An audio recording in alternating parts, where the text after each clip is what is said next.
Good morning, good afternoon, and of course, good evening, traders, and welcome to my 2506th edition of Short Term Trading Live with Oscar. It's Sunday afternoon. Thank you so much for tuning in.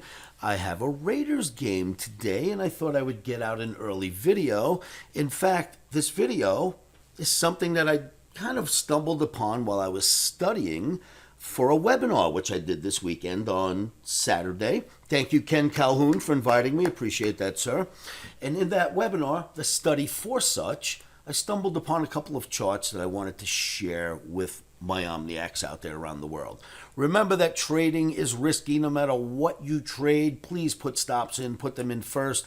Never, ever trade any market without stops because you can lose way more than you expect if you do not respect these markets. Put your stops in first.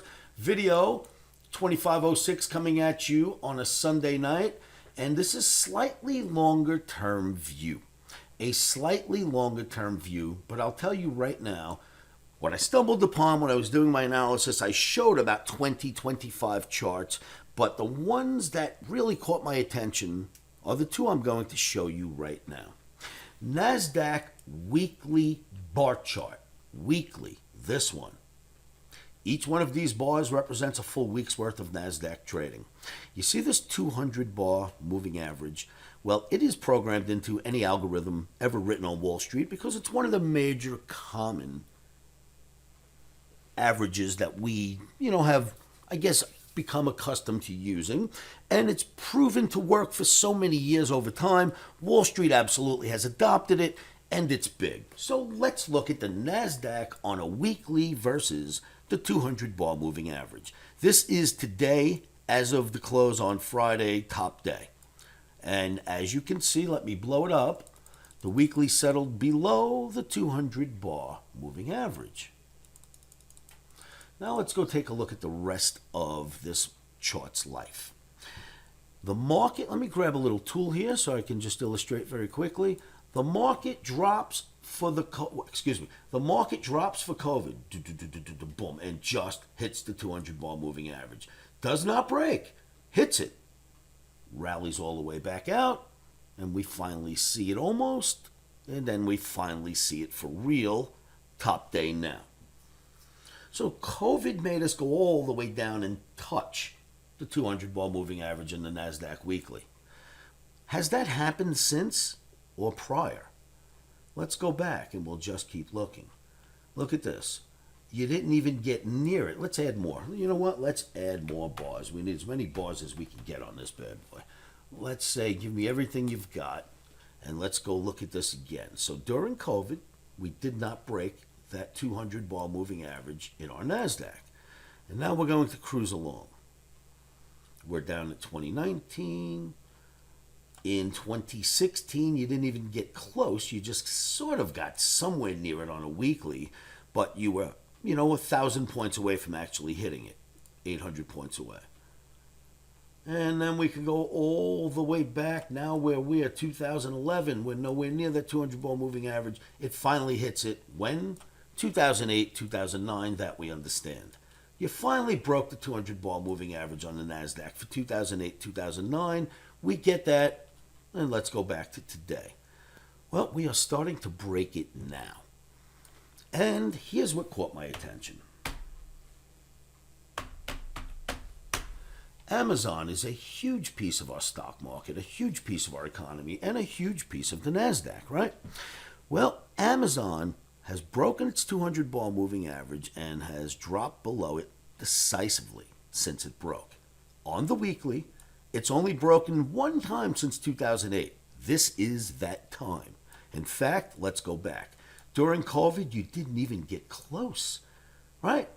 It didn't even get close to hitting the 200, and then it never does again. Look at this. All the way back. 2008, 2009, it barely got underneath the 200 bar moving average. And then you go to today. This will be the only time, and it's down even further than it dropped in 2009. That, I have to say, caught my attention, and I thought I'd bring it to your attention. There is no way to stop what's coming, and that is the Nasdaq dropping below the 200 ball moving average. That doesn't mean that it's going to have a major crash, but it is going to go below the 200 ball moving average.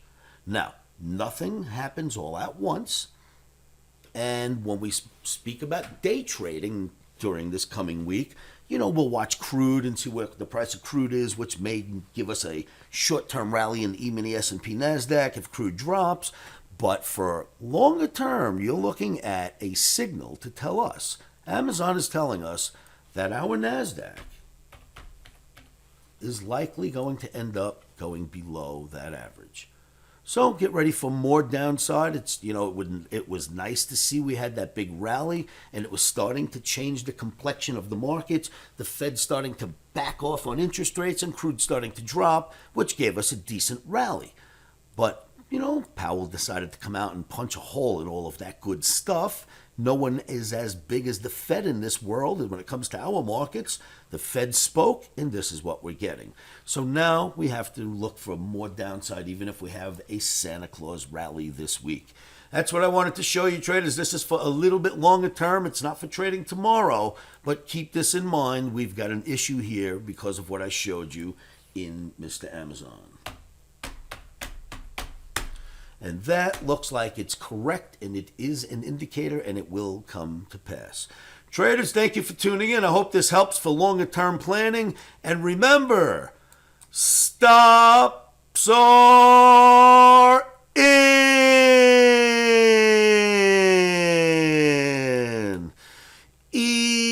Emotions are out. Thank you so much for tuning in. Please subscribe to, like, and share this video. I'd appreciate that. And I will see you all at livewithoscar.com.